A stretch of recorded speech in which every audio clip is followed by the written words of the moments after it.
50,000 साल के बाद एक बार फिर हरा धूमकेतु धरती के पास से गुजरने वाला है। आकाशीय घटनाओं में दिलचस्पी रखने वाले लोगों के लिए ये एक बेहद खास खबर है। दरअसल 50,000 साल पहले एक हरा धूमकेतु धरती के पास से गुजरा था, जो फिर से लौट रहा है। रिपोर्ट के अनुसार ये धूमकेतु 1 फरवरी को धरती के काफ़ी करीब आ जाएगा। इस धूमकेतु के बारे में कहा जा रहा है कि लोग इसे खाली आंखों से भी देख सकेंगे। हालांकि दूरबीन या फिर टेलीस्कोप से इसे बेहतर तरीके से देखा जा सकता है।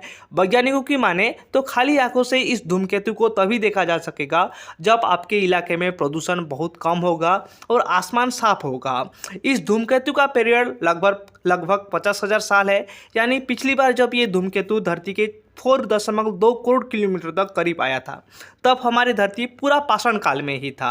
रिपोर्ट के अनुसार ये धूमकेतु 1 फरवरी और 2 फरवरी के बीच हमारी धरती के नज़दीक से गुजरेगा। ये धूमकेतु अभी जिस तरह चमक रहा है उसी तरह चमकता रहा तो इसे बिना टेलीस्कोप के भी देखा जा सकता है। हालांकि चमक कम रही तो ऐसी संभावना है कि ये नज़र ना आए। शुरुआत के दौर में वैज्ञानिकों को लगा था कि ये कोई एस्टेरॉयड है, लेकिन फिर ये धूमकेतु की तरह चमकने लगा। इसके बाद पिछले ही साल वैज्ञानिकों ने इसे खोज निकाला है। अब हम समझने की कोशिश करते हैं कि हरा धूमकेतु क्या होता है। धूमकेतु धूल, पत्थर, बर्फ और गैस से बने टुकड़े जैसे होते हैं जो सूर्य के चारों ओर चक्कर लगाते हैं। दूसरे ग्रहों की तरह धूमकेतु सूर्य के चारों ओर परिक्रमा कर रहे हैं। सौरमंडल में लाखों धूमकेतु है। ये अपनी खास चमक और चमकीली पूंछनामा संरचना के लिए जाने जाते हैं। यही वजह है कि इन्हें पुच्छल तारा भी कहते हैं।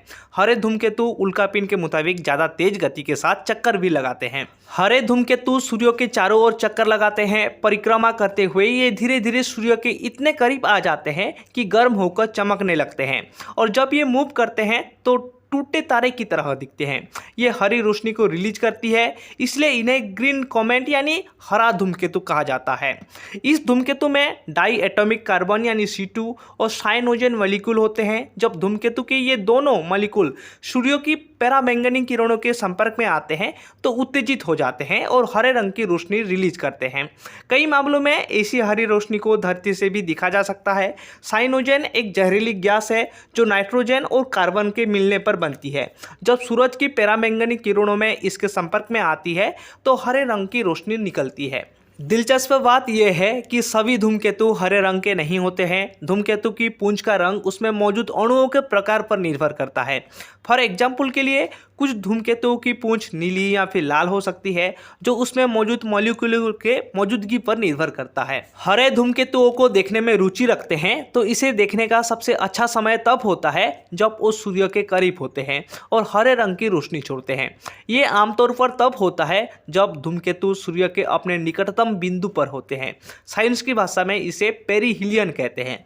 हालांकि इसके लिए टेलीस्कोप की जरूरत होता है। इसके अलावा एस्ट्रोनॉमिकल ऐप पर भी इसे देखा जा सकता है, लेकिन जब ये धरती के करीब आते हैं तो इसे खाली आंख यानी नग्न आंखों से भी देखा जा सकता है। आई होप आपको ग्रीन कॉमेट यानी हरे धूमकेतु के बारे में समझ में आ गया होगा। अगर आपको वीडियो अच्छा लगा है तो लाइक कीजिए, शेयर कीजिए और सब्सक्राइब करना बिल्कुल मत भूलिए। तब तक के लिए आप सभी को मेरे तरफ से जय हिंद।